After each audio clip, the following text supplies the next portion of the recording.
Welcome to our second day, considering Evagrius Ponticus's book Praktikos, the practice, the skillful wisdom. As I was thinking about today and looking at my notes, it occurred to me that, as is so often in my case, this is something that I only really got my mind around a couple of years ago. I suffer from the sin of gluttony. I have again put way too much on the plate for today. But the nice thing about what we do is that we don't have to finish. We walk in as far as we can walk. We think as best we can.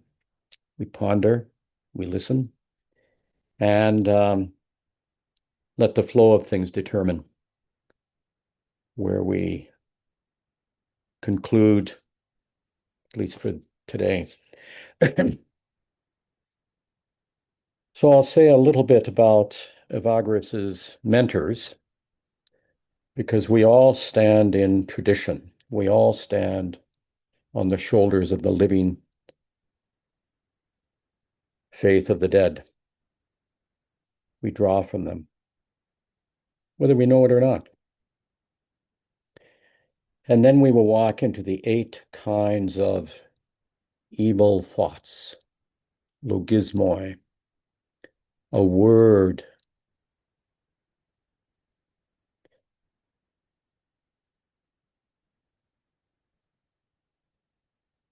logos, a word.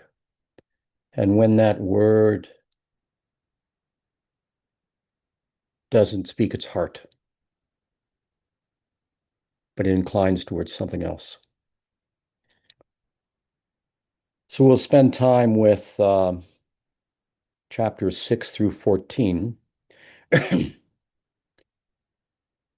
And as yesterday, we will read the various chapters. I'll reflect a little bit on them, and then we'll ponder them together. We'll think about them together. And then we will move to his reflections on what to do about it, or how to begin to try and attend to it. So first, just a few words about Evagrius's mentors.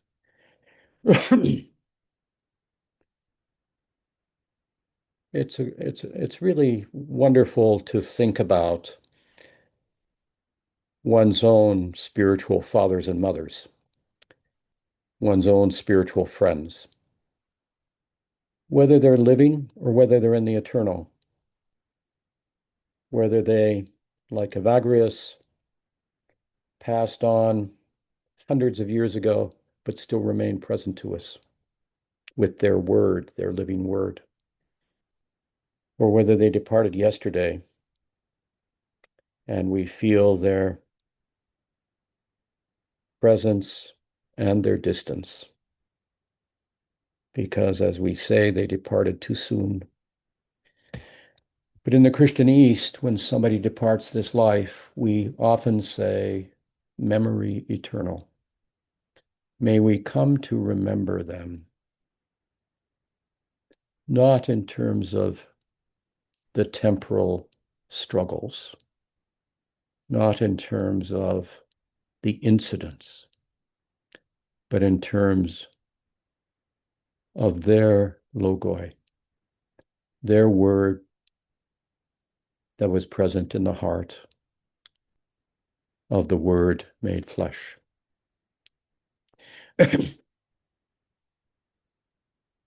Evagrius's first home was in Nitria, which is a large monastic complex of buildings along the canal in Egypt, on the mountain of Pinoj.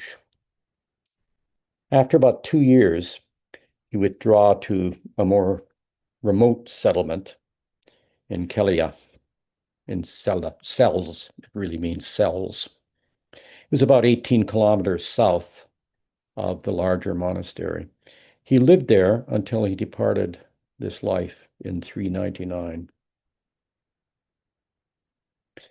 Evagrius himself acknowledges the handoff from Gregory. I love that word. People who do relay races really know it, what that word means. The handoff from Gregory of Nazianzen to the Egyptian monks in the Praktikos when he says that the prayers of the righteous Gregory who planted me and the holy fathers who now water me. Think of it. He saw Gregory Nazianzen rerouting him, and he saw the monastic fathers watering what was growing there. Those holy fathers were the monks of Nitria, Sela, and Skite, who became the major influences on his monastic life. Also for him, having a kind of pride of place, were some famous monks who we know a little bit. Antony the Great, whose Vita was written by Athanasius, and who's often considered the grandfather of the monastic movement. It is interesting to me that a number of scholars, wonderful women scholars here 30 years ago or so, one of them reading Antony's life, realized that he said in it that it was not until he found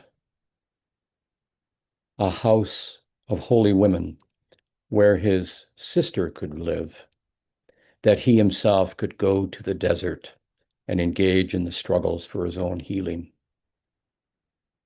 And that particular scholar then points out that the first monastic communities were communities of women. It shouldn't surprise us, but it's something that the literature on monasticism, for all the reasons that you know as well as I, is never full. It's never fulsome. It's always partial. History, culture has its way. So he saw himself as standing on the shoulders of Antony the Great, of Macarius the Egyptian, and of Macarius of Alexandria. He also alludes to Didymus, another of the great fathers. And at the end of the Praktikos, each of these people form a kind of final chapter. He never knew Antony the Great personally, but Antony was a living presence throughout many monastic communities, and Evagrius drew on him, drew on that living presence in his consideration of demons and the place of thoughts in the spiritual life. When you read the life of St. Anthony, it's really quite striking, at least when I first read it, to see the way he wrestles with demons. And I spent a little time yesterday, quoted Paul Tillich as well on this, to try and help us understand the weight of that word and what it means and how it works in life. And we'll say more about that coming forward. Evagrius was endeavoring to consider the best of his past and the demands of what he had assumed by taking on the monastic habit. The rhythm of life for the monks at Sela was to spend the weekday in solitude. This may shed light on one of the chapters we read yesterday. To spend the week in solitude, in their own solitude, And only on Saturday and Sunday would they come together for the liturgy, the divine liturgy, the common prayer of the church for the life of the world. And also, they would then engage in conversation and talking with each other. And in these gatherings, Palladius, in his life of Evagrius, tells us the monks would discuss their thoughts with Evagrius in groups or privately. Visitors were also common on that occasion, as they still are often at monasteries. And likely, this accounts to some extent for Evagrius becoming well known as a confessor.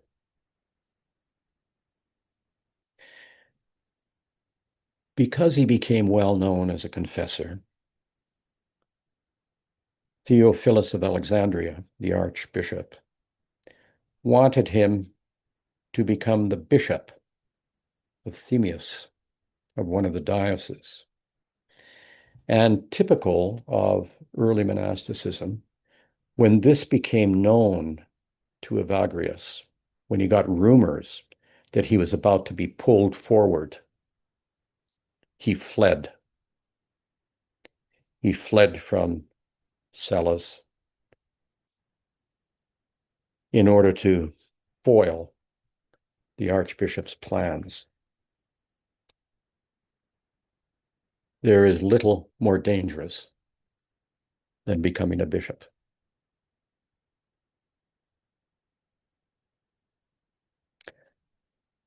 I pointed out recently in some of the things I've discussed with people and talked about how interesting it is to me that in the vestments of the Christian East and of Catholicism, the first vestment that is put on is the baptismal garment. And it is the garment also of our ordination into the priesthood of all believers, which is, it seems to me, the highest form of priesthood. It is given to each of us, men, women, children, adults, in their baptism. You are the image of God. Your vocation is to bless and heal the world. To bless and heal the world. But of course, institutions need to develop, structures need to be there so that things can be passed on with good order. And the result of that, with the development of ordained priesthood, is to vest those that are called forth from the community, to vest them in liturgical garments. Those garments cover up the baptismal garment, and they tether the ordained ministry to the holy table. They then become servants of the servants of God. And that also means they must delimit, to some extent, their blessing and healing of the world. Because in our work, blessing and healing of the world, there are many things that can occur that would cause scandal to others that maybe do not understand deeply enough. So ordained clergy, it is one of the reasons I think we pray so much for them in the liturgy, because in some sense, they have, for our sake, to serve the liturgy and the prayer of the church, delimited their primary and greatest vocation, which is that of being a priest to bless and heal all the world as we encounter it. Monastic culture in Lower Egypt placed great value on consulting with spiritual masters, with elders. The standard practice was to seek guidance, to seek spiritual guidance for particular knotty struggles that you suffered from. Palladius, for example, who was a devout disciple of Evagrius, took a rather dangerous journey to Skite to find help with one of his particular temptations. He writes about that a little bit. And Evagrius likely went to Skite himself to visit with Macarius the Great and other famous monks who presided there when he was told by his spiritual mother, Melania, that he needed to go and wrestle properly with the things that were disturbing him and which continually arose in his life.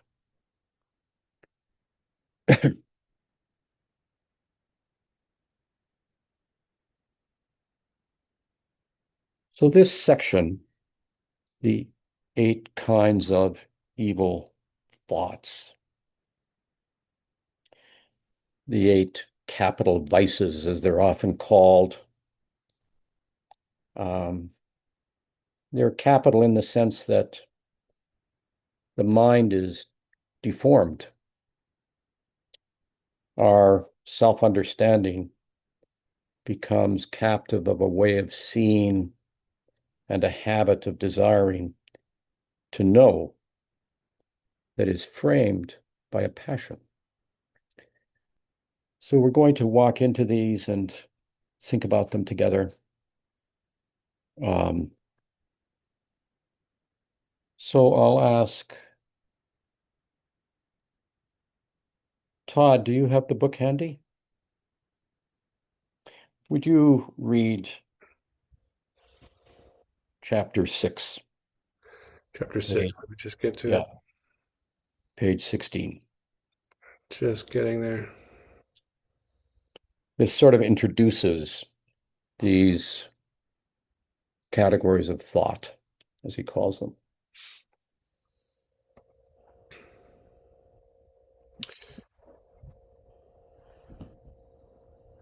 There are 8 general and basic categories of thoughts, in which are included every thought.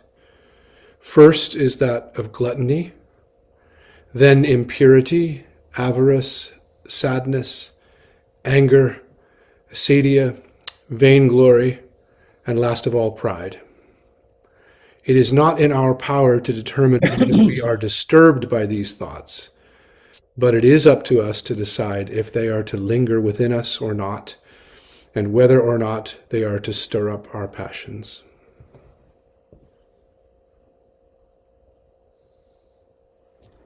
There are 8 general and basic categories of thought, in which are inclined every thought. First is gluttony, then impurity, avarice, sadness, acedia, vainglory, and last of all, pride. It is not in our power to determine whether we are disturbed by these thoughts, but it is up to us to decide if they are to linger within us or not, and whether or not they are to stir up our passions. Evagrius is the first of the spiritual masters of the East to provide a kind of systematic consideration of how our thoughts shape our way of seeing and our way of engaging life. The 8 kinds of evil thoughts are not a moral matter, so much as they are a matter of epistemology, a matter of how we know the world, how we know the world. You will remember when you cast your mind back to Genesis 3, that tree in the garden was the tree of the knowledge of good and evil, knowing the world through a split.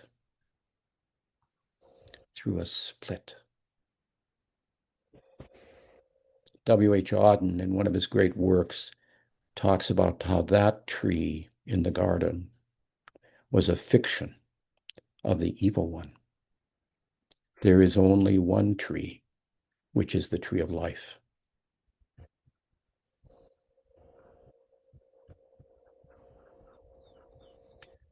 So these 8 kinds of evil thoughts are not a moral matter, so much as they are a matter of epistemology, a matter of how we know.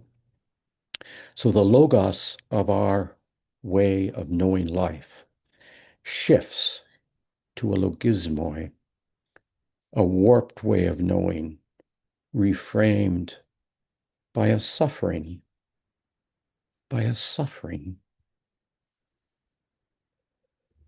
That's why all sin, our own, and when we see it in the life of the world, should lead us to tears. They need healing, and all judgment regarding them is only fruitful if it is a revelation of the disturbance that inclines us to get to the bottom of why it has arisen.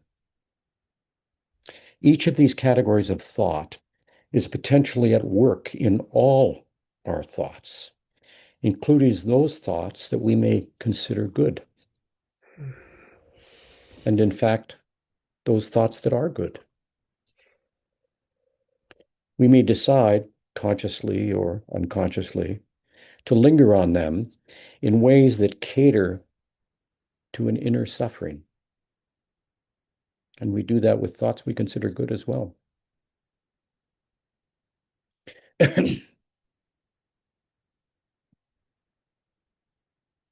We linger on them in ways that cater to an inner suffering, a passion that is at play below the surface of our mind.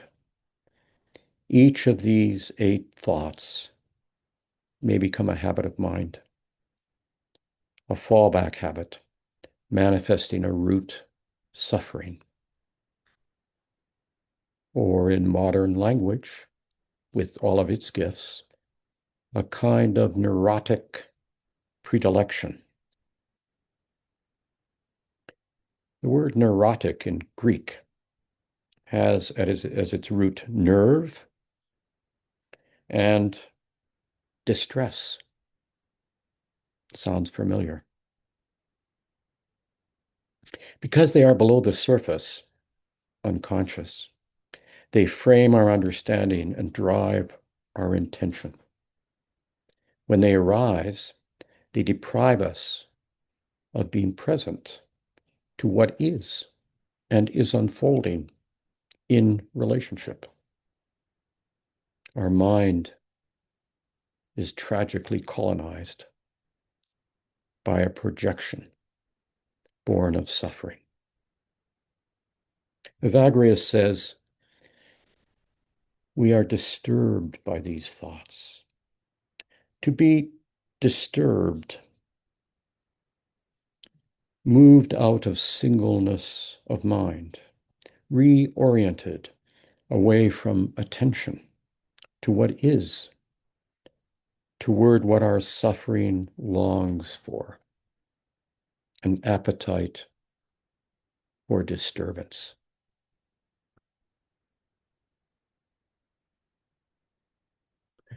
We can so easily become romantically attached to our pain.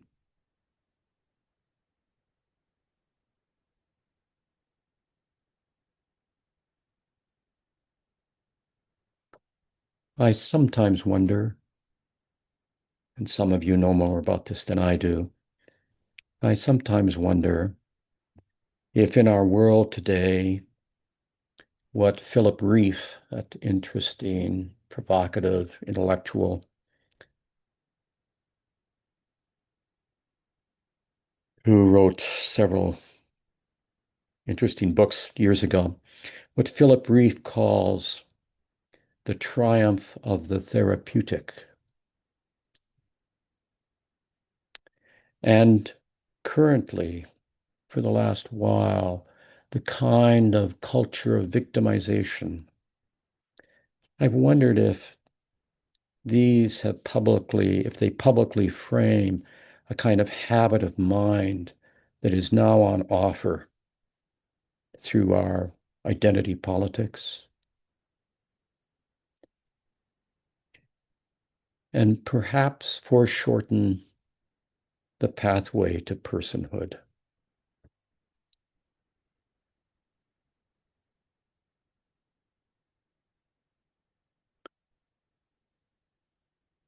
Chapter 7. Jeremy, do you have the book handy?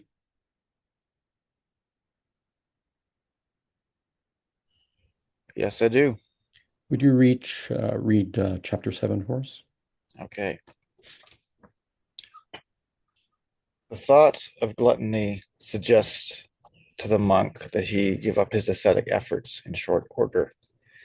It brings to the mind concern for his stomach, for his liver and spleen, the thought of a long illness, scarcity of the commodities of life, and finally of his edematous body and the lack of care by the physicians. These things are depicted vividly before his eyes. It frequently brings him to recall certain ones among the brethren who have fallen upon such sufferings. There even comes a time when it persuades those who suffer from such maladies to visit those who are practicing a life of abstinence and to expose their misfortune and relate how these came about as a result of the ascetic life. Gluttony. I mentioned earlier my own struggle with gluttony, which I didn't realize for so long. The desire to taste more food is what we usually think of it, or a desire for a healthier condition, for more of the gifts of life one may fear one will never have or be deprived of. Fear of mortality. What is the natural desire that gluttony is a disordered expression of? I think it's important with all of these to ask this question. Like, what's the natural desire that gets turned into an appetite? We are born with the desire to be nurtured, to be well, and to fulfill our logoi, our particular being as an expression of the word, which comes from the word, from logos, our God-given nature. This inherent virtue is given. When we fear its diminution or loss, gluttony arises. Some sought remedy, considering others who suffer this way, perhaps, as Evagrius alludes to, and hanging with them to persuade them that this suffering is a result of the ascetic life. Seeking of solitary, seeking of seeking other solitaries who are suffering in the same way that one is suffering. The solitude of common fear, pain calling unto pain.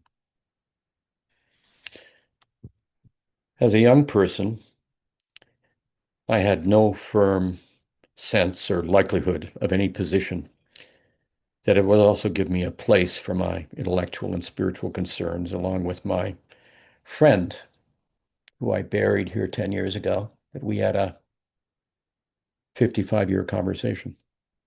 His name was Fred Servine. I concluded in those conversations in the 60s that I would have no place in the institutions of our society, particularly the church. I had to become what Fred coined as a private scholar. That was my lot. So I engaged it with some vigor. I developed a library which attended to many and varied ideas and traditions. I gathered things that I hoped to learn from and feast on later in life. And looking back on it, I realized that this was a form of gluttony. The solidarity of common fear, pain speaking unto pain. I wondered if the grievance that derives much of our current society, including populist politics and social media, I wonder if it's a form of gluttony.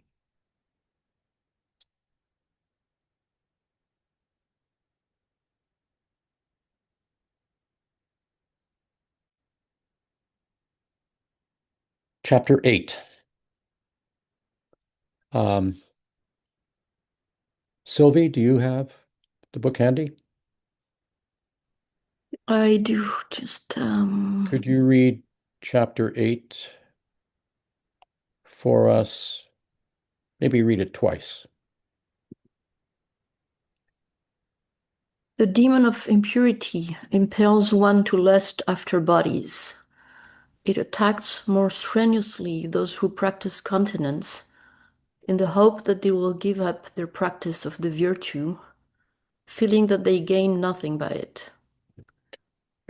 This demon has a way of bowing the soul down to practices of an impure kind, defiling it, and causing it to speak and hear certain words, almost as if the reality were actually present to be seen.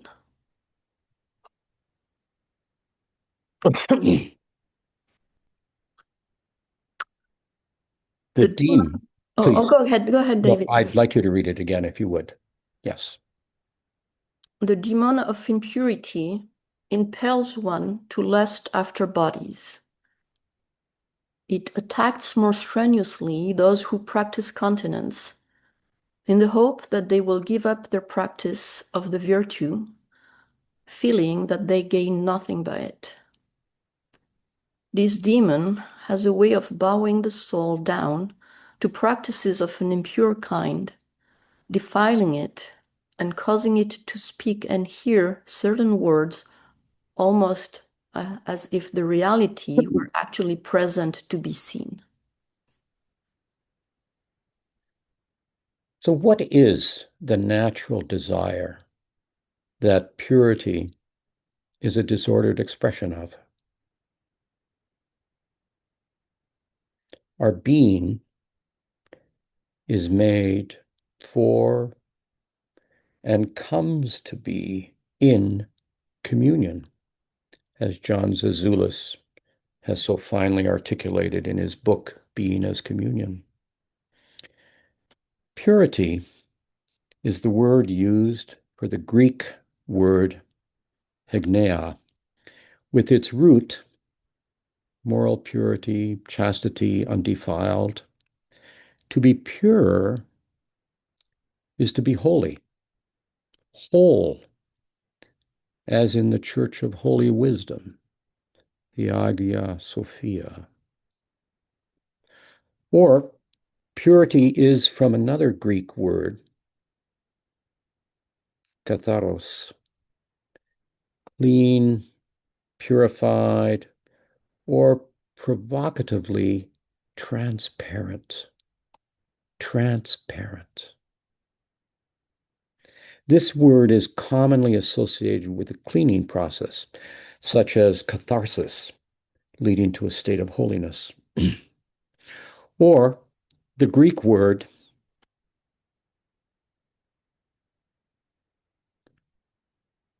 elikirene, sincerity, purity, literally meaning judged in the light of the sun. To see the beauty of others and open to them and draw near is born of our logoi. It is a holy desire. The demon arises as a logismoi, a reorientation.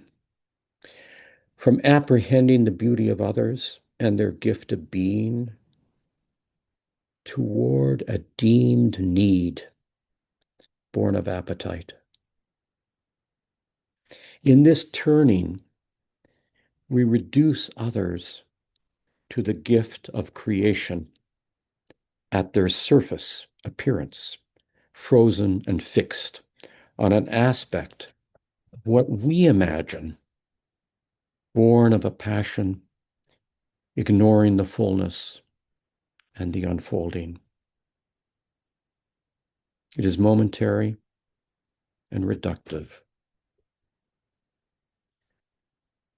Lust, in the Second Testament, uses the Greek word epithemia, or epithemio, the verb, a sound, intense, a strong, intense desire, longing, or craving. It's a neutral term and can refer to proper longing or be a negative term. Jesus Christ desired. In the Greek New Testament, the Gospels, it's epithemia is the word in the text, to eat the Passover with his disciples. The Greek word porneia, from which we think of prostitution or fornication, speaks to the disorder of natural desire. The demon has a way, Evagrius says, of bowing the soul down to practices of an impure kind, defiling it and causing it to speak and hear certain words almost as if the reality was actually present to be seen. When we say words or think, we hear words of, or think we hear words of interest and affection, words that gesture towards intimacy.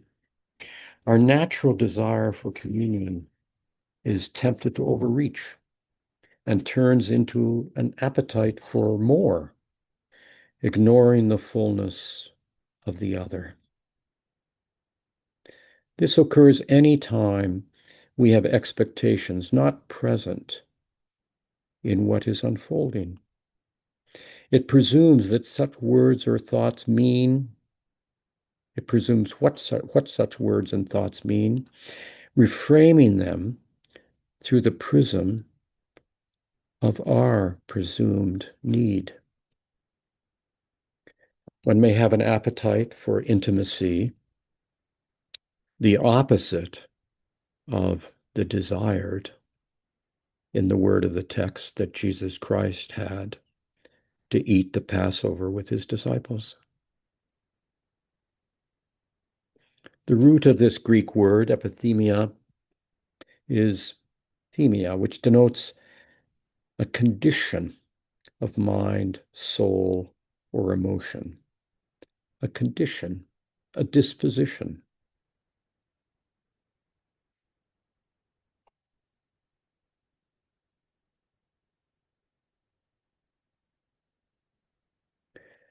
Chapter 9. Kendra, do you have the book handy? Chapter 9, I do. page 17. Okay, Would you read it twice, please? I will. On the slower side. Sure. Chapter 9. Avarice suggests to the mind a lengthy old age, inability to perform manual labor at some future date, famines that are sure to come, sickness that will visit us, the pinch of poverty, the great shame that comes from accepting the necessities of life from others. Avarice suggests to the mind a lengthy old age, inability to perform manual labor at some future date, famines that are sure to come, sickness that will visit us, the pinch of poverty, the great shame that comes from accepting the necessities of life from others.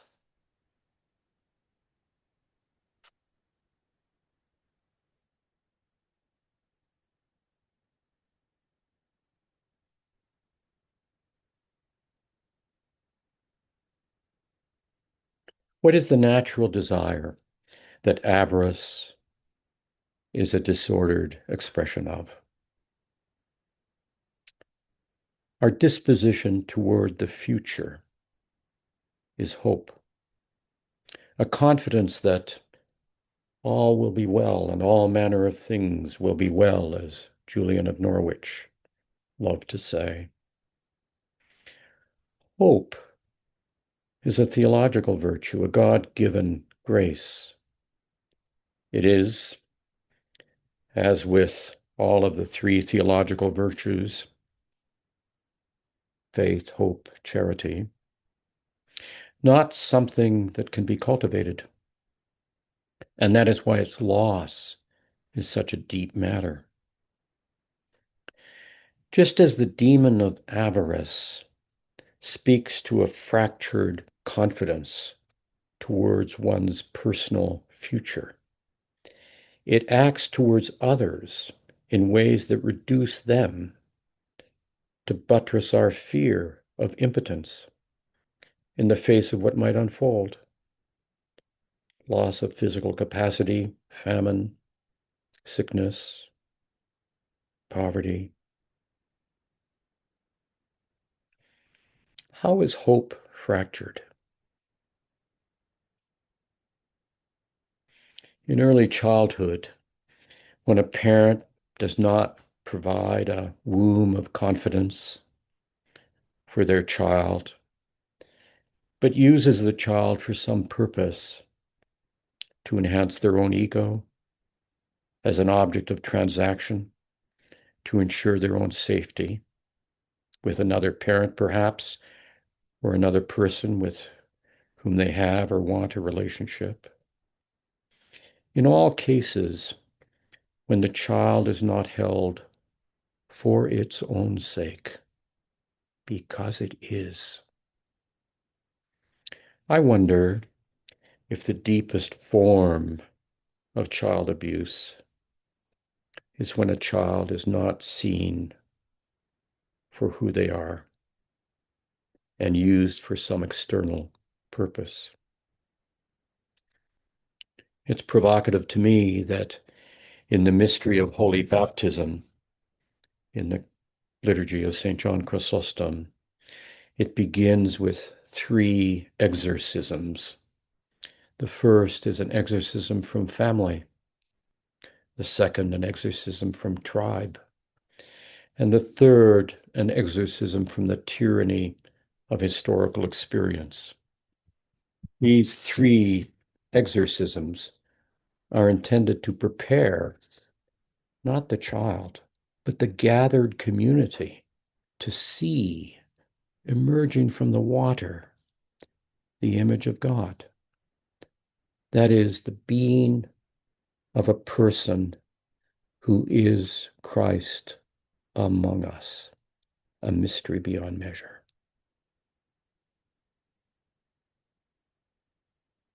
Later in life, avarice, this despoiling of hope, may unfold. Perhaps this is the root of abuse involving guardians of all sorts, teachers, spiritual authorities, gurus. It's a tragedy and deeply deleterious. So avarice, the inability or refusal to accept finitude and fragility, that our becoming is and only is in communion. Our being unfolds because of others and with the being of others. So avarice is a turning from a regard for our becoming in, with, and through others, including God, a turning toward others as an occasion to satisfy our fear of self-loss.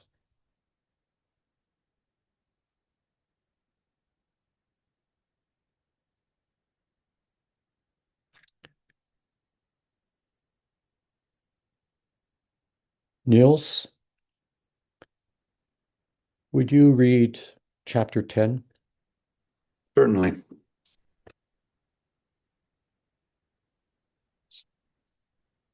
Sadness tends to come up at times because of the deprivation of one's desires. On other occasions, it accompanies anger. When it arises from the deprivation of desires, it takes place in the following manner. Certain thoughts first drive the soul to the memory of home and parents, or else to that of one's former life. Now, when these thoughts find that the soul offers no resistance, but rather follows after them and pours itself out in pleasures that are still only mental in nature, they then seize her and drench her in sadness, with the result that these ideas she was just indulging no longer remain. In fact, they cannot be had in reality either, because of her present way of life. So the miserable soul is now shriveled up in her humiliation to the degree that she poured herself out upon these thoughts of hers. Do you want me to read it again? Yeah, sure. I'd like to hear it again. All right. Sadness tends to come up at times because of the deprivations of one's desires. On other occasions, it accompanies anger. When it arises from the deprivation of desires, it takes place in the following manner. Certain thoughts first drive the soul to the memory of home and parents, or else to that of one's former life. Now, when these thoughts find that the soul offers no resistance, but rather follows after them and pours itself out in pleasures that are still only mental in nature, they then seize her and drench her in sadness, with the result that these ideas she was just indulging no longer remain. In fact, they cannot be had in reality either, because of her present way of life. So the miserable soul is now shriveled up in her humiliation to the degree that she poured herself out upon these thoughts of hers.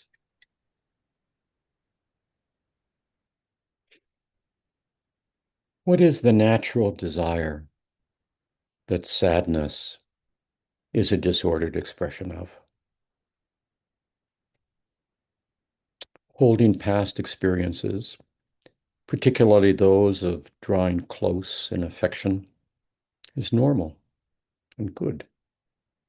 Home and parents provide a cocoon for the nurturing of the soul, a necessity for infants and the young. Later in life, the affective part of our soul also is drawn toward the other, and ultimately also toward God. Deprivation of desires. When these natural desires are turned into what is perceived as a need, desire becomes an appetite. The soul is reshaped, and memory reframes what is before us and how we see the unfolding of life. Memory turns into nostalgia, a freeze framing of the past. When this occurs, memory no longer serves as remembrance. These are such different words. remembrance, a weaving of the gifts bequeathed to us in the past, the grace that has abounded in our life and what now unfolds. When nostalgia arises, the past is prologue. The Logos, the life-giving word bequeathed to us, turns into a dead letter. Nostalgia is abstract, and the reframed appetite for closeness is unfulfilled, rather than the grace of remembrance gathered together again, filling the soul becomes shriveled up in her humiliation, fixated on what was and is no more, and is a presumed need. The demon of nostalgia turns remembrance, our participation in communion, not defined by time and past, of the unfolding of the presence, but the unfolding of the presence of the commonwealth of God. It turns that into a sense of loss, a sense of deprivation.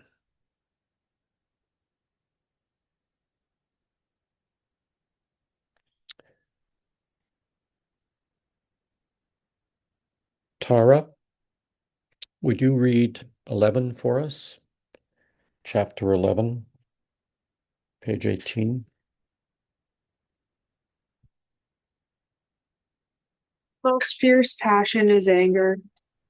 In fact, it is defined as a boiling and stirring up of wrath against one who has given injury. Or is it thought to have done so? It constantly irritates the soul, and above all, at the time of prayer, it seizes the mind and flashes the picture of the offensive person before one's eyes. Then there comes a time when it persists longer, is transformed into indignation, stirs up alarming experiences by night. This is succeeded by a general debility of the body, malnutrition with its attendant pallor, and the illusion of being attacked by poisonous wild beasts. These four last mentioned consequences following upon indignation may be found to accompany many thoughts. And once more, the most fierce passion is anger. In fact, it is defined as a boiling and stirring up of wrath against one who has given injury, or is thought to have done so. It constantly irritates the soul, and above all, at the time of prayer, it seizes the mind and flashes the picture of the offensive person before one's eyes.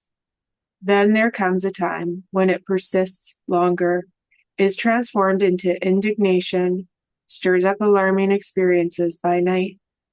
This is succeeded by a general debility of the body, malnutrition with its attendant pallor, and the illusion of being attacked by poisonous wild beasts.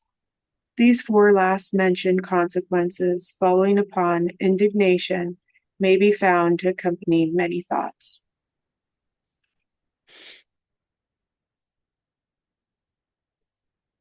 What is the natural desire that anger is a disordered expression of?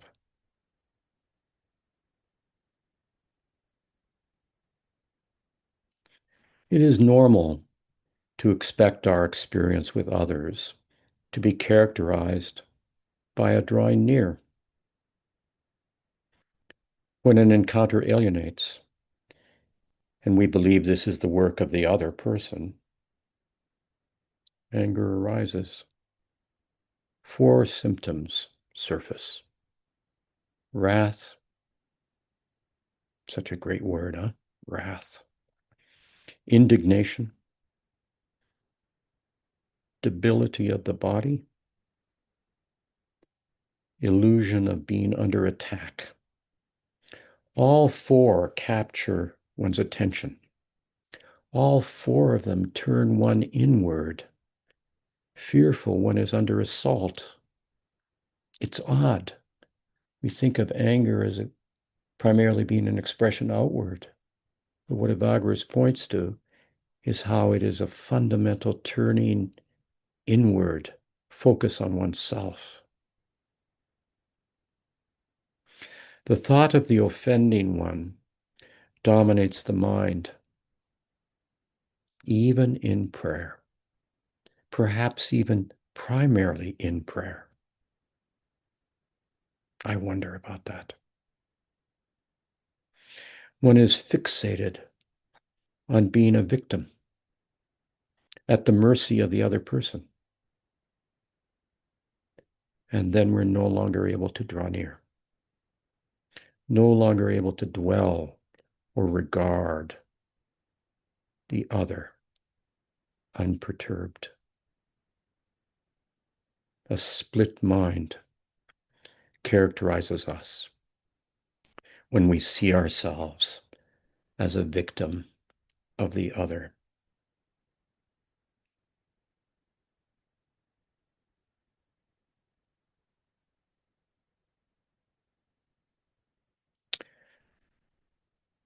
Daniel,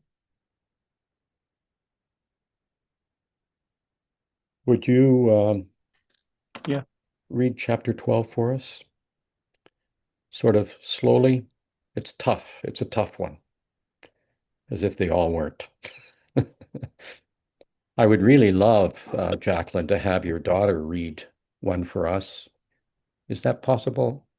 Maybe at the end on Friday, she could read one of the reflections on one of the masters. That would be lovely. Sure, I'll ask her.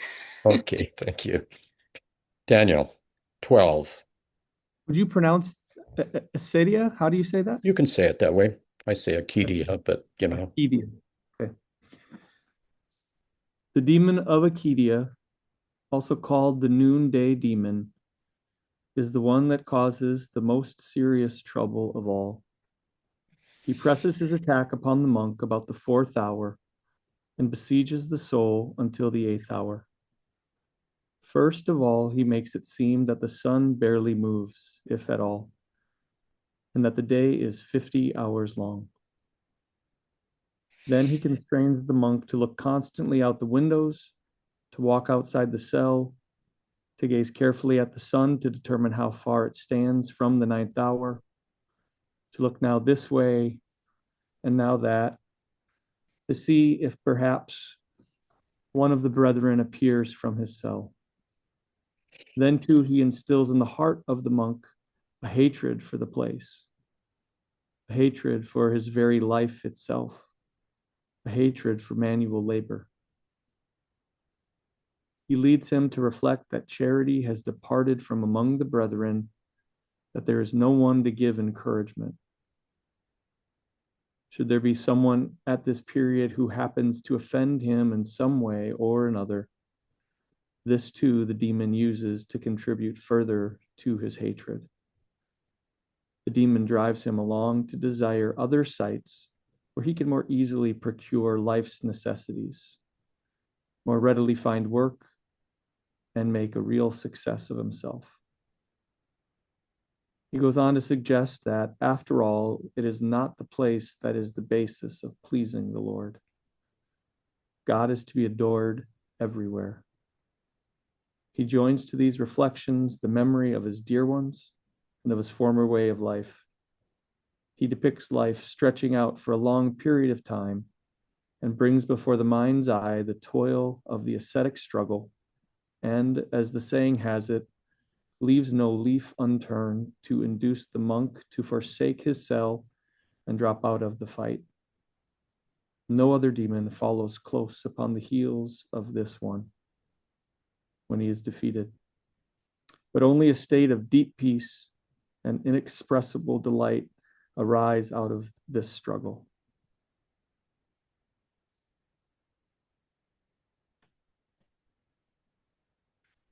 Did you want a second read? Sure. Thank you. Let's walk through it again and think about, he's describing something he knows, something he knows in his bones. This happened to him in Constantinople, in the streets of Jerusalem. And he has seen it in his community with people that make some progress on the spiritual path. I've often thought that Acedia is particularly raises its head for people that have made some strides towards the integrated life. It often raises its head for intellectuals and scholars, and I think for artists. In any case, let's listen to it again. The demon of Acadia, also called the noonday demon, is the one that causes the most serious trouble of all. He presses his attack upon the monk about the 4th hour and besieges the soul until the 8th. First of all, he makes it seem that the sun barely moves, if at all, and that the day is 50 hours long.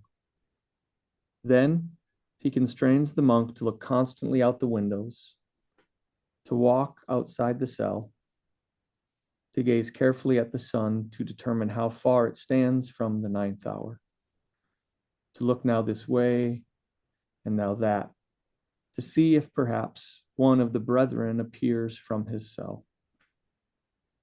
Then too he instills in the heart of the monk a hatred for the place, a hatred for his very life itself, a hatred for manual labor. He leads him to reflect that charity has departed from among the brethren, that there is no one to give encouragement. Should there be someone at this period who happens to offend him in some way or other, this too the demon uses to contribute further to his hatred. This demon drives him along to desire other sites where he can more easily procure life's necessities, more readily find work, and make a real success of himself. He goes on to suggest that, after all, it is not the place that is the basis of pleasing the Lord. God is to be adored everywhere. He joins to these reflections the memory of his dear ones and of his former way of life. He depicts life stretching out for a long period of time and brings before the mind's eye the toil of the ascetic struggle and, as the saying has it, leaves no leaf unturned to induce the monk to forsake his cell and drop out of the fight. No other demon follows close upon the heels of this one when he is defeated, but only a state of deep peace and inexpressible delight arise out of this struggle.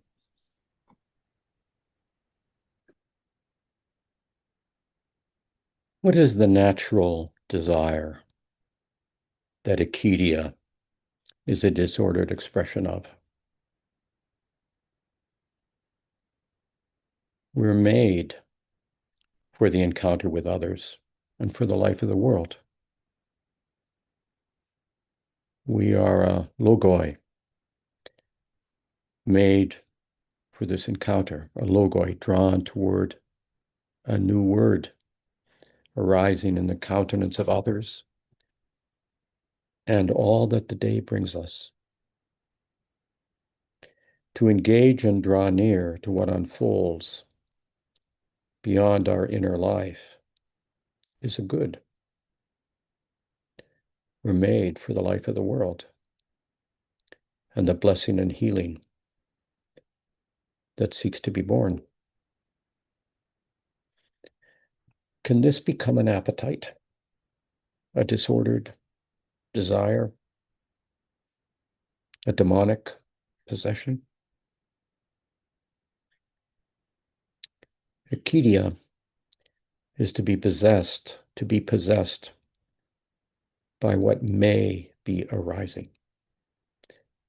An appetite for distraction, seeking distraction, always on the move and unable to simply rest in what is. It is to see all that surrounds one and the rhythms of life as a pain to be avoided, so the next thing may arise. The ability of the heart to will one thing is vitiated. Everything that presents itself is experienced as lacking, and the temptation is to see all that is given as the problem, thus not attending to what is present. It is an appetite to not be present, an appetite for distraction, for the next matter that may arise.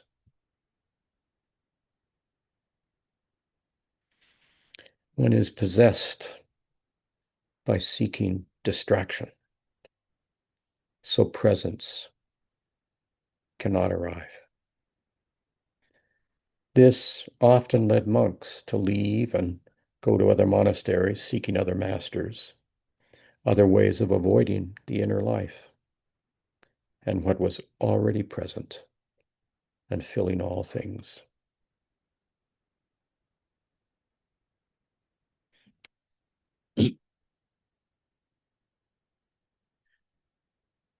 Chris, would you mind reading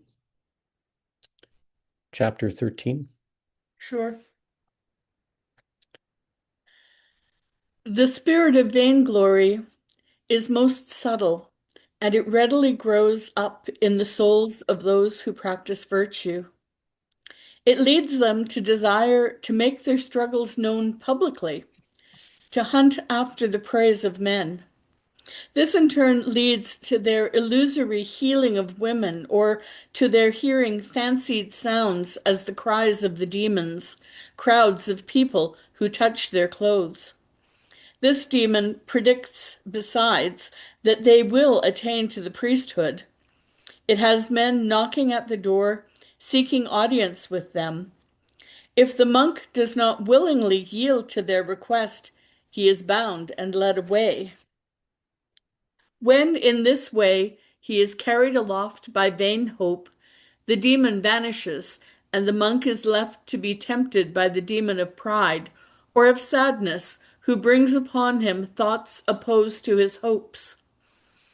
It also happens at times that a man who a short while before was a holy priest is led off bound and is handed over to the demon of impurity to be sifted by him. And again, the spirit of vainglory is most subtle, and it readily grows up in the souls of those who practice virtue. It leads them to desire to make their struggles known publicly, to hunt after the praise of men. This in turn leads to their illusory healing of women, or to their hearing fancied sounds as the cries of the demons, crowds of people who touch their clothes. This demon predicts, besides, that they will attain to the priesthood. It has men knocking at the door, seeking audience with them. If the monk does not willingly yield to their request, he is bound and led away. When, in this way, he is carried aloft by vain hope, the demon vanishes, and the monk is left to be tempted by the demon of pride or of sadness, who brings upon him thoughts opposed to his hopes. It also happens at times that a man who a short while before was a holy priest is led off bound and is handed over to the demon of impurity to be sifted by him.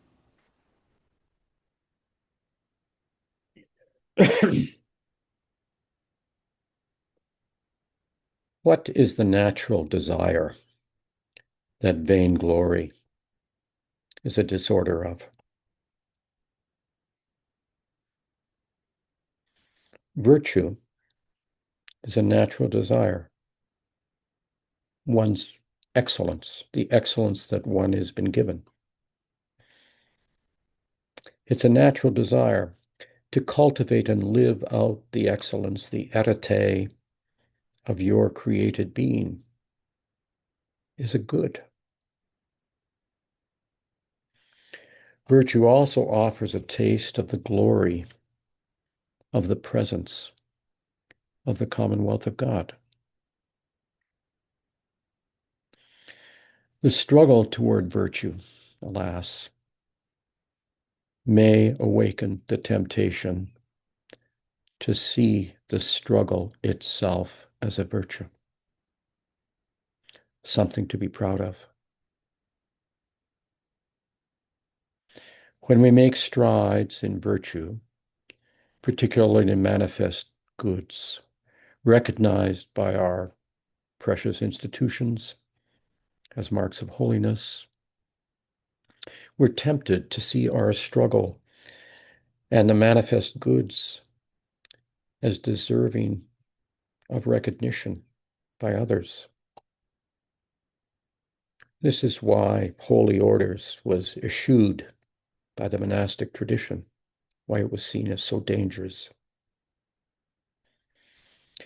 When we make strides toward virtue, glimpse its glory, it is a small shift to think we can offer its healing balm to others, who we may see as in need of what we can offer.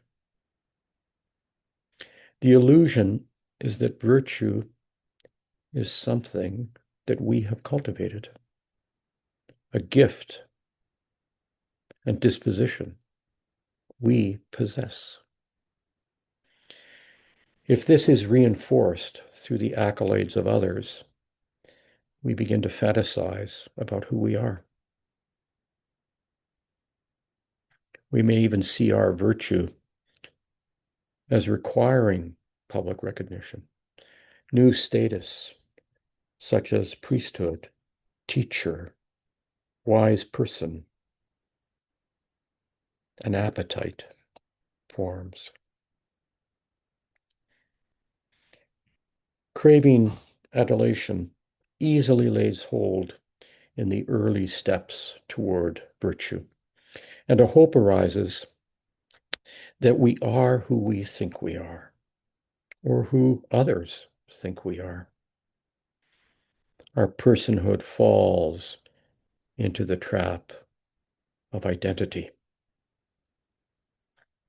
An appetite for attention to our struggle for virtue and our virtue and spiritual status begin to drive our behavior. A new need opens up. And like Adam and Eve, who suffered when self-forgetfulness turns our struggle back on ourselves. The natural glory of the being of the human as image of God becomes vain glory when it becomes a projection of who we think we are. Vain glory is the opposite of the glory bestowed on the human nature, on Adam and Eve in the paradisal garden. Instead of the glory given, we clothe ourselves in a garment of fig leaves, a presumed vestment of honor. And then, when others no longer reach out to touch our garment, we fall into sadness. Our being in communion is always bestowed by God's grace. When we project our being as virtuous and deserving of the touch of others, alas, we are Antichrist.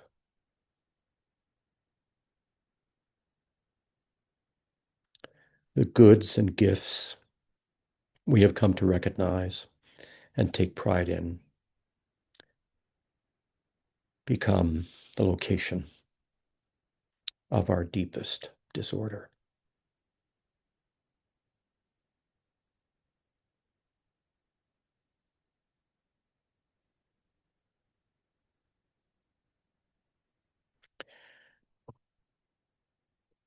"14. This will be we'll talk together after this chapter. Robert, could you read it for us? And just read it once, and then I have a few things to say, and then read it again before our conversation begins, okay? All right. 14.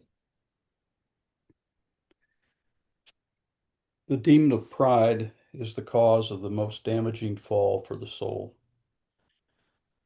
for it induces the monk to deny that God is his helper and to consider that he himself is the cause of virtuous actions. Further, he gets a big head in regard to the brethren, considering them stupid because they not all have the same opinion of him. Anger and sadness follow on the heels of this demon. And last of all, there comes in its train the greatest of maladies, derangement of mind, associated with wild ravings and hallucinations of whole multitudes of demons in the sky."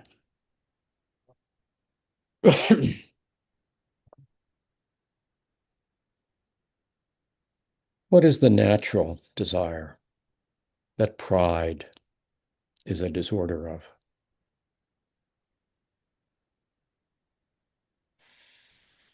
To take note of my responsibility, to cultivate what virtue has been given me, is a step into maturity, the beginning of self-discovery. It's good.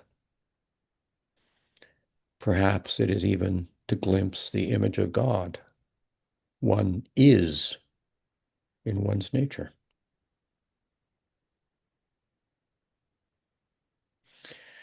Thinking it is one's own doing is, as Evagrius says, the most damaging fall for the soul. This also turns the moment for a regard for the image toward personhood, the likeness of God, into a projected identity that changes our disposition towards ourselves, towards the world, and towards God. An appetite for affirmation arises, an affirmation of who we think we are. The gift turns sour and becomes a source of our dis-ease. Then, tragically, others, including others who are attracted to us by their suffering, become occasions of craving their affirmation of who we think we are. In turn, we lose ourself. We lose the wonder of the other that is unfolding. We lose our relationship to God, the lover of the world. Pride offers an identity that takes the place of the mystery of our personhood unfolding. Pride also has a daughter, prejudice, the prejudging of all in light of who I think I am.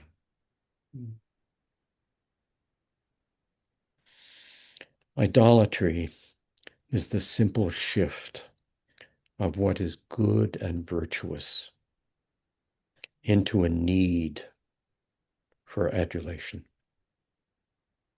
It is the most cunning of thoughts.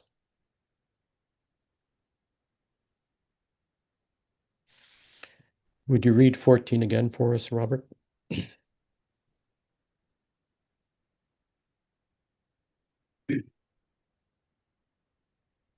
The demon of pride is the cause of the most damaging fall for the soul, for it induces the monk to deny that God is his helper, and to consider that he himself is the cause of virtuous actions.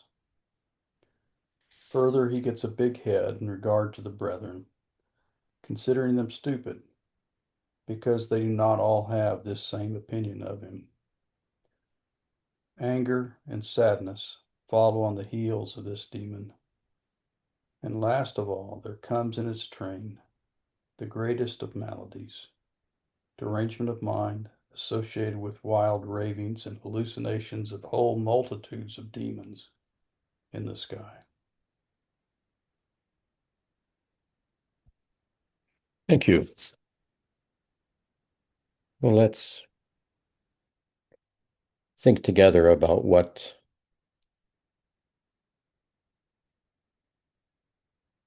is laid on your heart or mind, what you would like to ponder more, think about.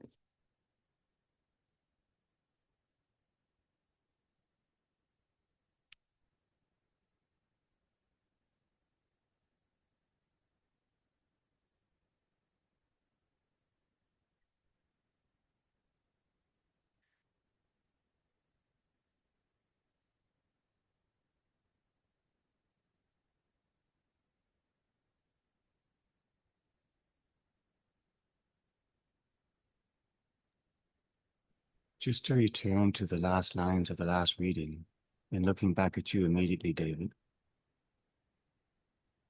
what do you make of his phrasing of the greatest of maladies?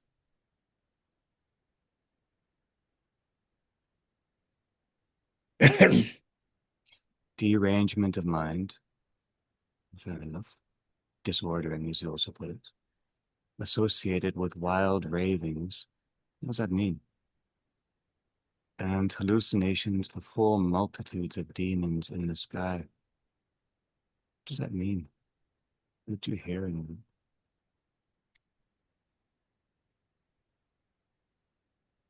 Derangement of mind is a subtle matter in Evagrius' thinking.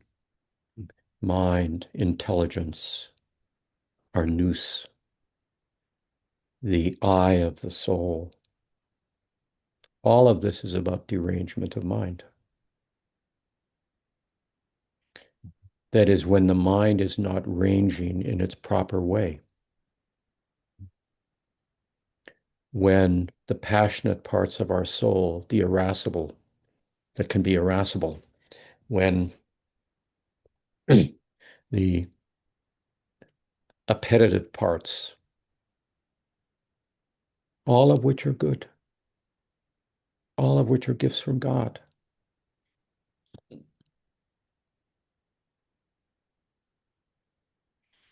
but all of which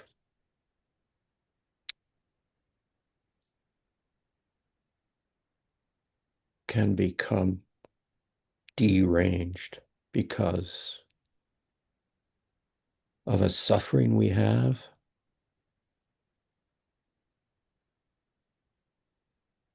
that we have misunderstood and taken to be a need. So I don't see this.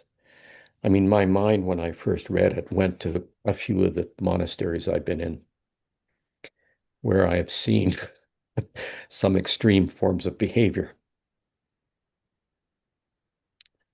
But I don't think that's the point here. I think it's much graver in some ways. Wild ravings, well,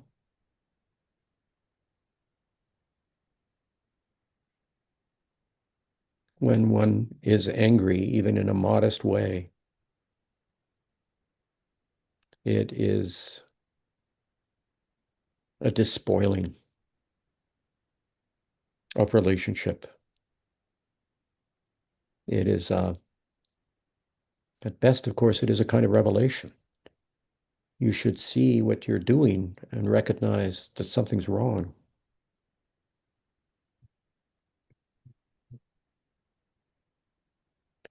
And hallucinations of whole multitude of demons in the sky.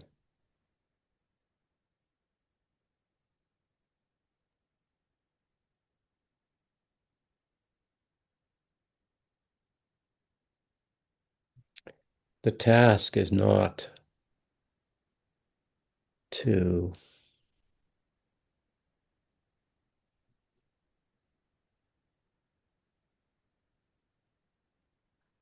attend to the derangement, to the passions that we suffer from in any way other than to seek their healing.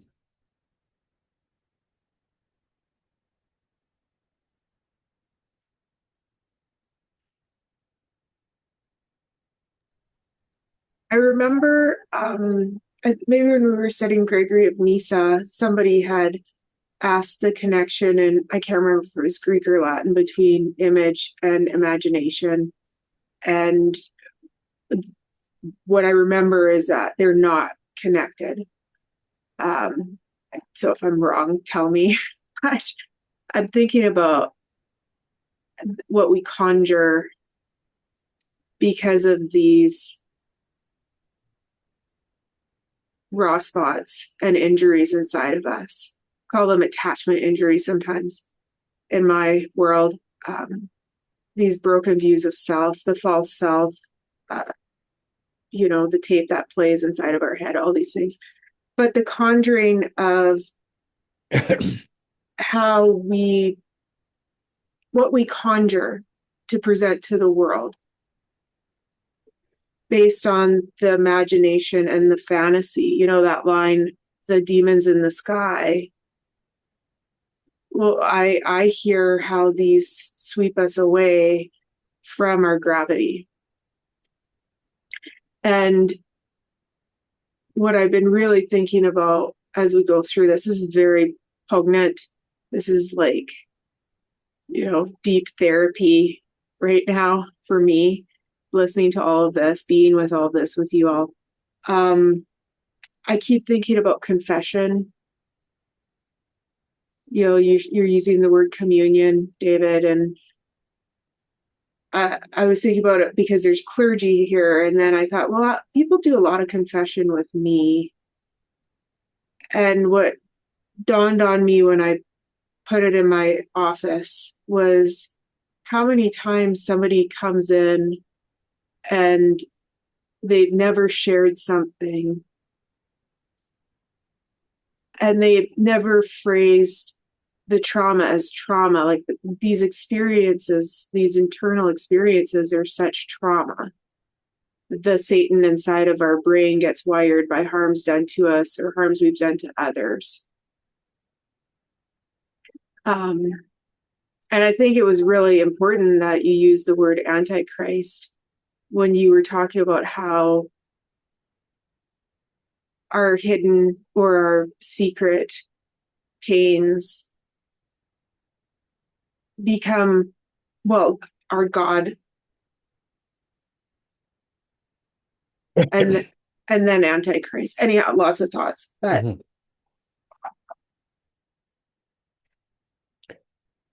Well, you use the term imagination, and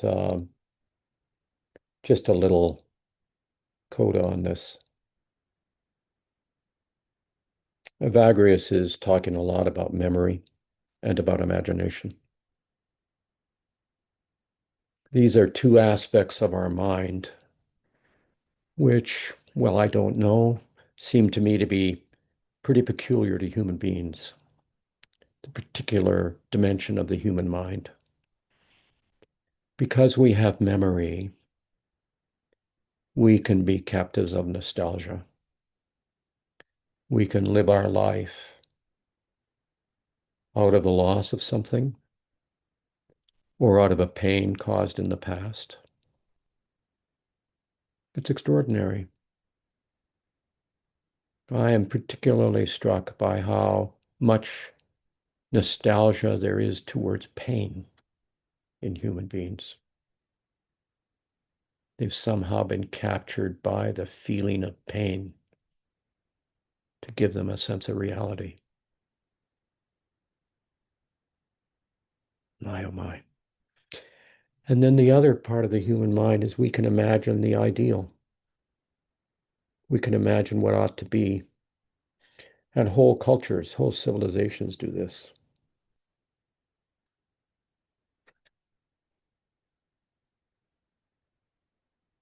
I remember when the wall came down and the Soviet Union crumbled. I said something to students about how we have seen a civil structure based on a set of ideals crumble and fall. I said, well, I can't imagine that the other great civilization in our world today, the United States of America, will stumble and fall. It will. Put not your faith in princes and the sons of men.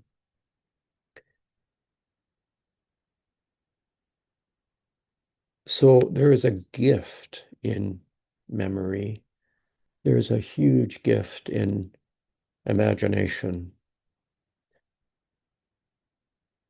but they're not reality.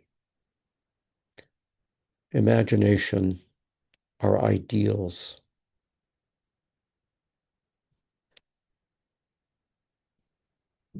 They present us with a central spiritual challenge.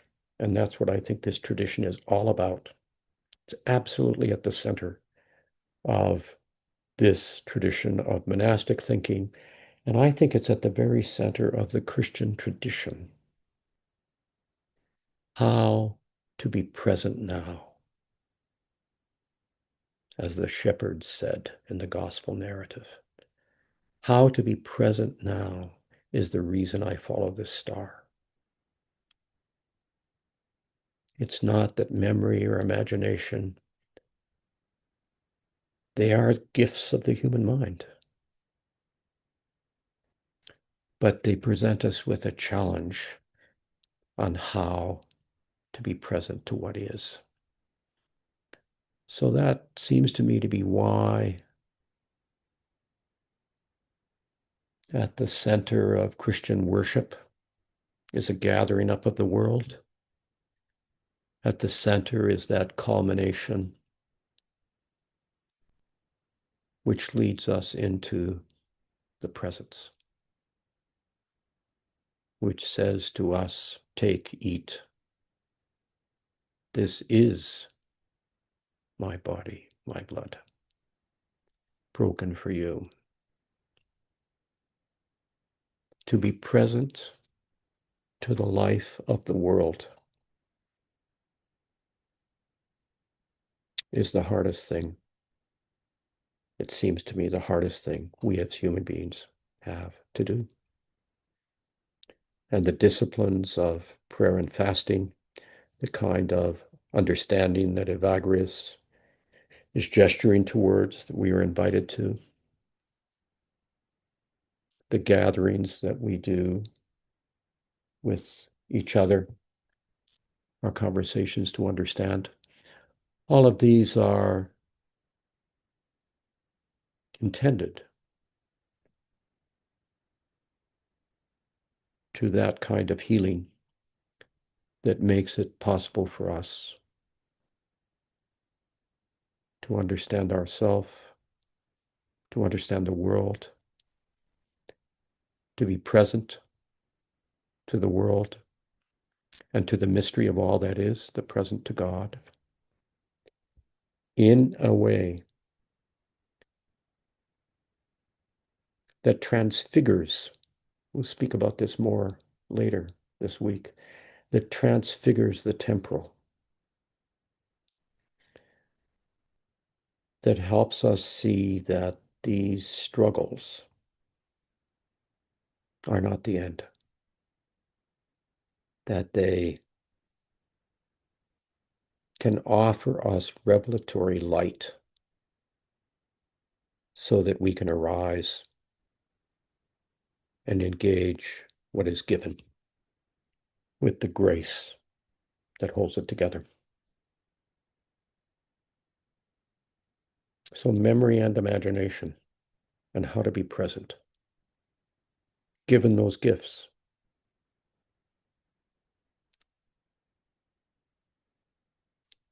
They're the source, in many ways, the source of all of these logismoi. You could put them in the basket of memory or in the basket of imagination and see that what Evagrius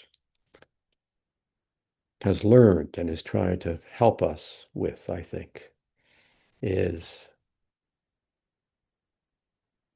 the restoring of our capacity to be present to reality.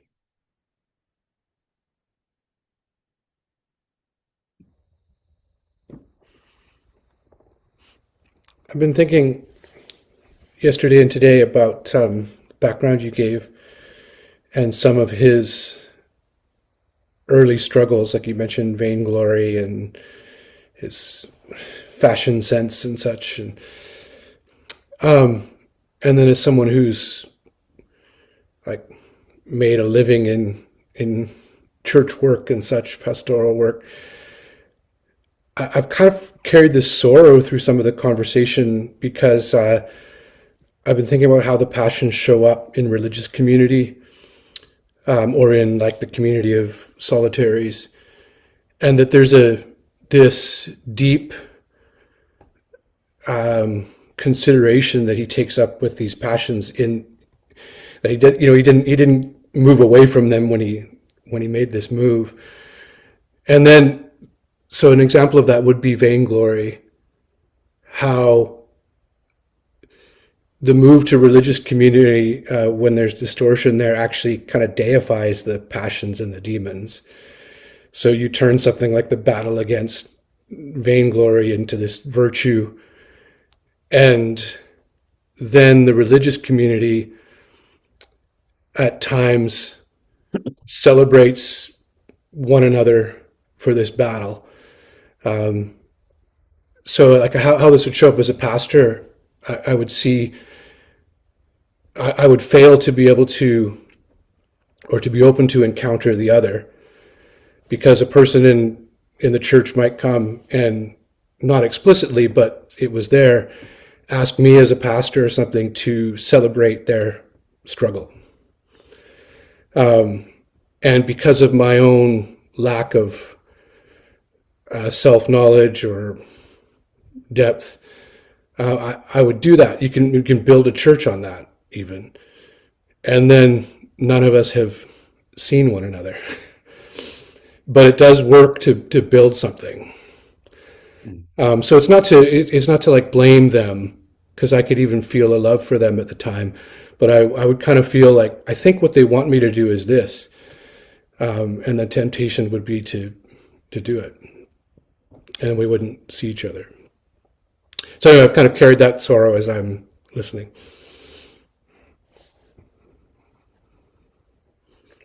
Yeah, thank you, Todd. I wish it was only a problem for pastors and people that claim to be religious, but it's a problem that we all face, and it's a deep problem in our civil life as well.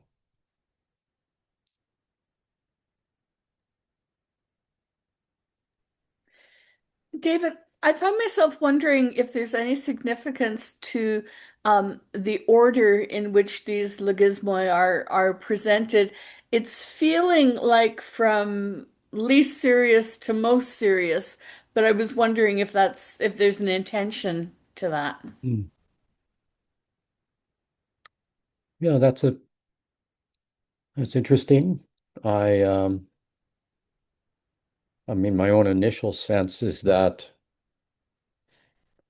The most serious one is the one that plagues you.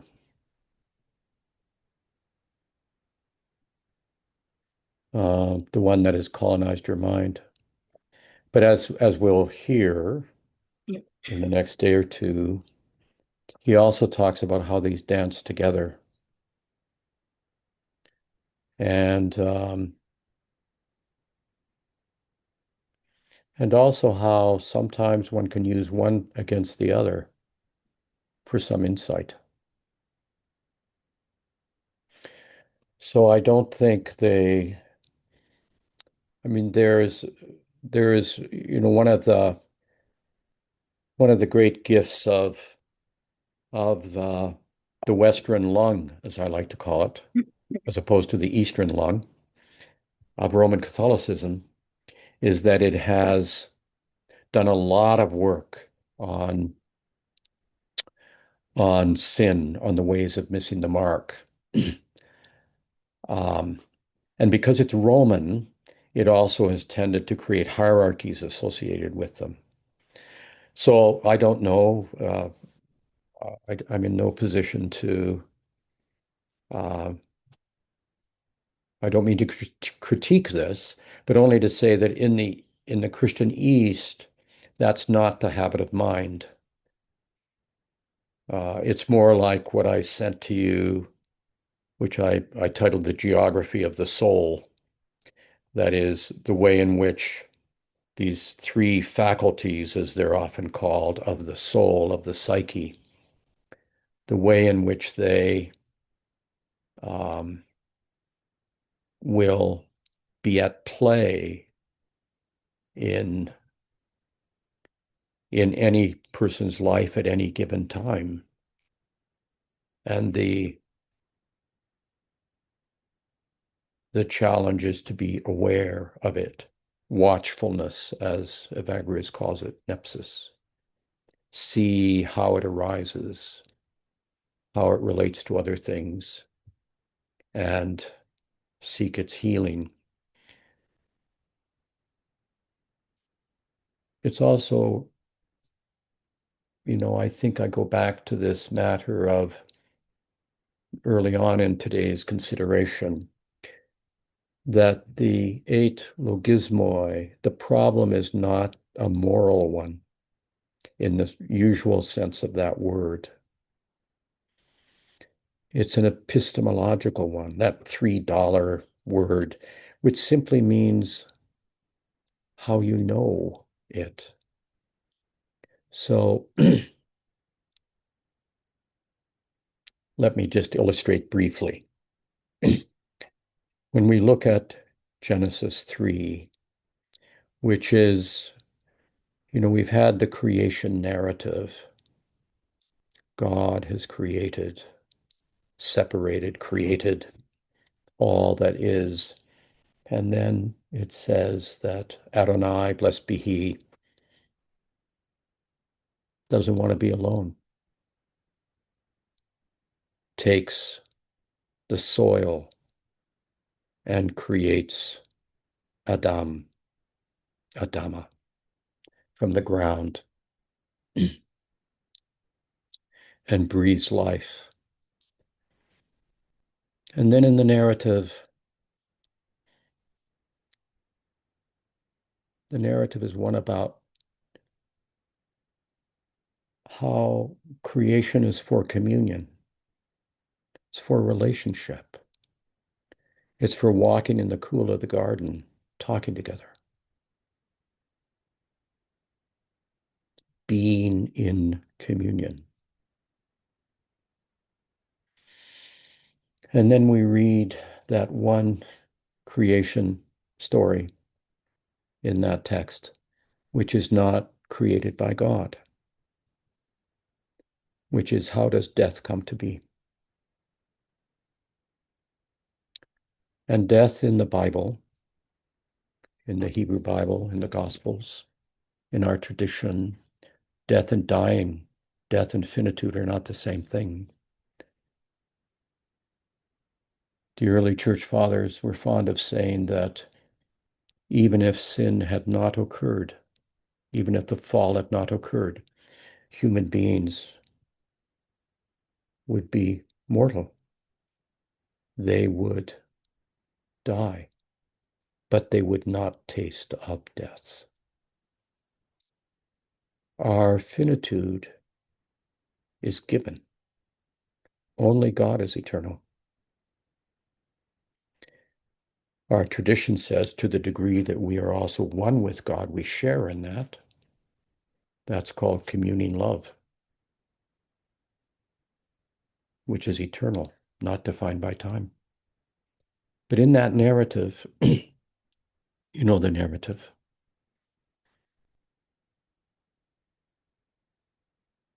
How is it and when is it that the fall occurs? Is the fall a misdemeanor, a moral failure? Or is the fall, as the story describes it, something a bit perhaps more profound? The serpent, the most cunning of creatures, the rumor monger, the Lord of lies, says to our mother Eve, it's passed on to our father Adam, says to the human nature, because Adam and Eve are the human nature, says to the human nature, you can become like God. And then tells a second lie. That's the first lie. Tells a second lie. Knowing good and evil. God is just jealous of you. He's jealous of you human beings. You can become like him, knowing good and evil.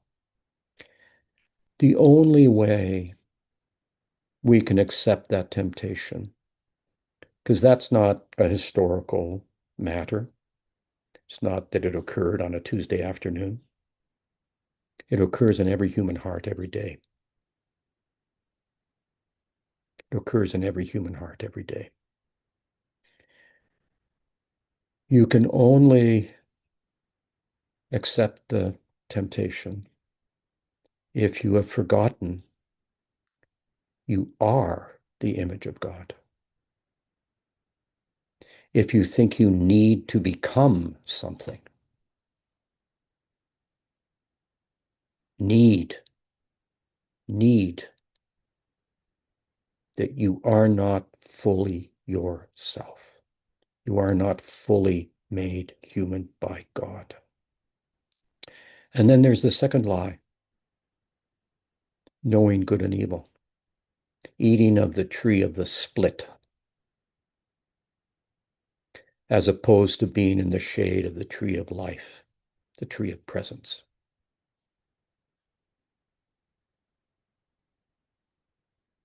We do not know in the split. We only know in love, in communion. So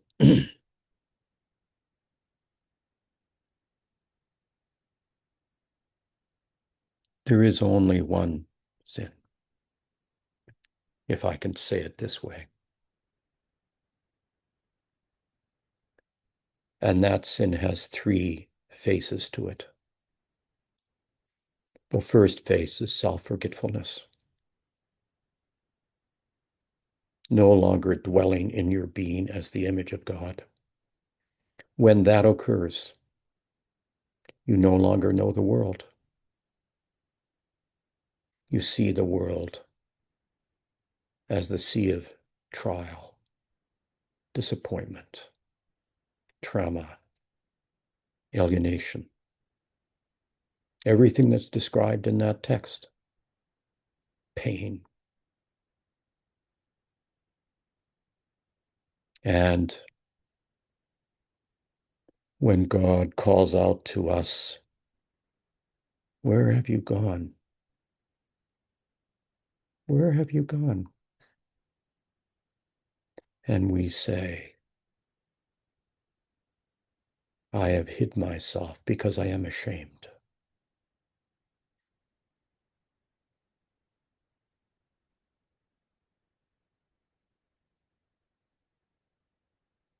The human nature at that moment, Adam and Eve at that moment, could easily have come forth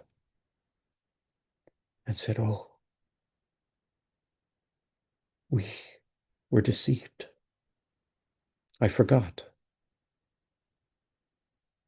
Lord, have mercy. Anoint me with oil. Bring me back to life again. So this moment of the mind, Paul says, the renewal of your mind, have the mind of Christ, is the mind of the fullness of the human being, where all these three aspects of the soul, the psyche, as Evagrius lays it out, where they are holding hands, one with each other, not having a particular passion, whichever one it is, whatever suffering has come one's way. Lessening the time between that suffering arising, being recognized, and being healed is the spiritual task.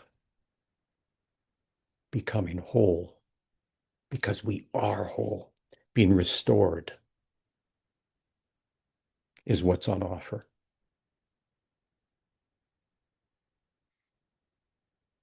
So I appreciate the question, and maybe, Chris, there's something in that about hierarchy. It'd be interesting if you'd think more about it and maybe bring something to the table. But it seems to me that within the spiritual understanding that's before us here, the central issue is captured by that last line, the derangement of mind, which is illustrated so graphically for us with the narrative in Genesis 3. Finding oneself in a position where one's sense is diverted to assuming one needs something that one already has. That's why sin is a tragedy, needing healing. It's not a misdemeanor needing judgment.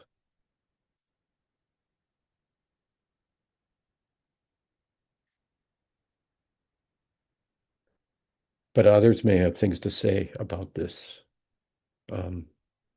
as well. And you may have more to say, Chris. So.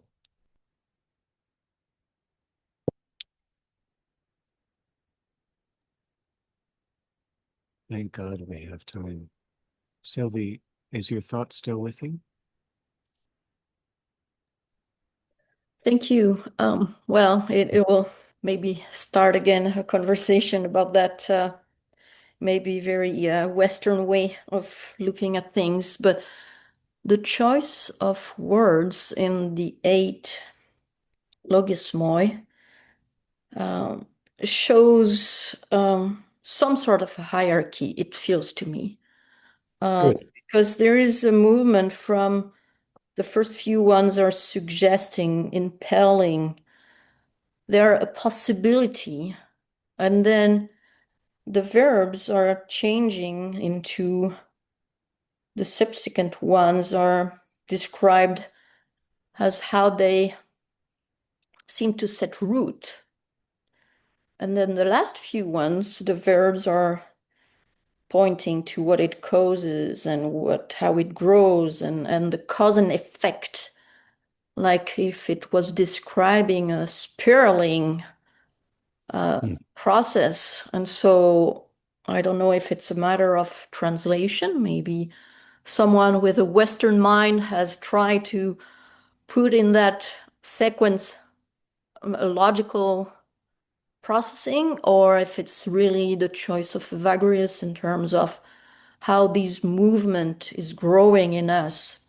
So that was my first question. And the second part of my question was, if there is such a spiraling, vicious setting into a habit in terms of these first logismos being as a possibility, as they suggest something, they impel, but you're not, if you're impelled to do something, you can still resist it up to the point where it's established and it has created its own vicious consequences. Then what is the way out? Is there a, and if you start by the last, because it's the most um, detrimental to your wellness, then you need a serious fall of pride. You need a serious uh, going back to maybe more humility, and maybe that's the starting point into rewinding backward, if there is such thing that we can imagine. So anyway, many questions, but I would imagine that the choice of verbs is not uh, innocent. I don't know. Thank you for that. And I view that as a corrective. I mean, if you took what I had to say to mean it was speaking to more than I thought I was speaking to. So thank you for that. I think you're right about that. There is care there. And I think we see it unfold in the next section, how he works with that as a result of that. All I meant to say was that the root of, it seems to me, the root of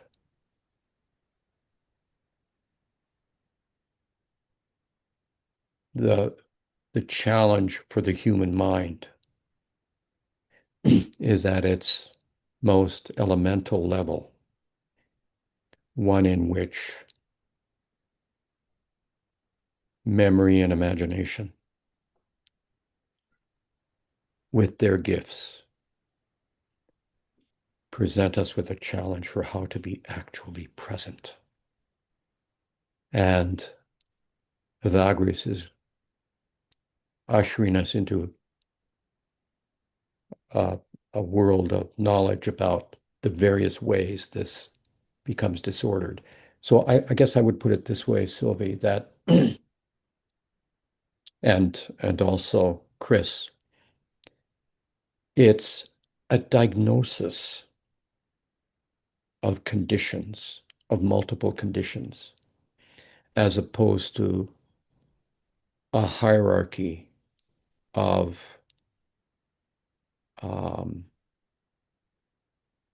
in which you suggest that the various logismoi are, in some sense, more or less problematic than some others are.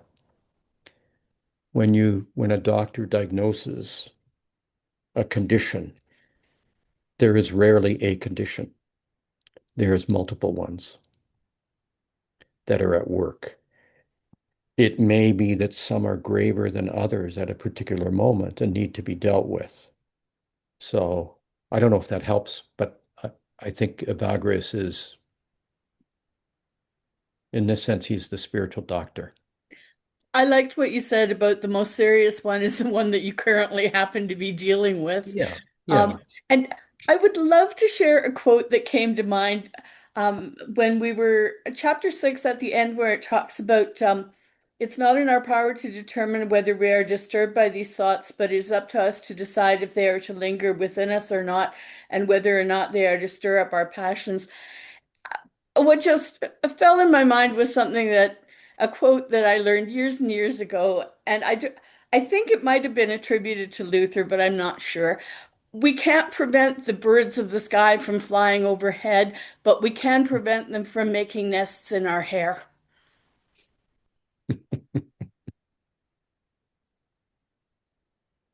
Yeah. Chris, your question about order and ranking was a good question, and Dave's response was true.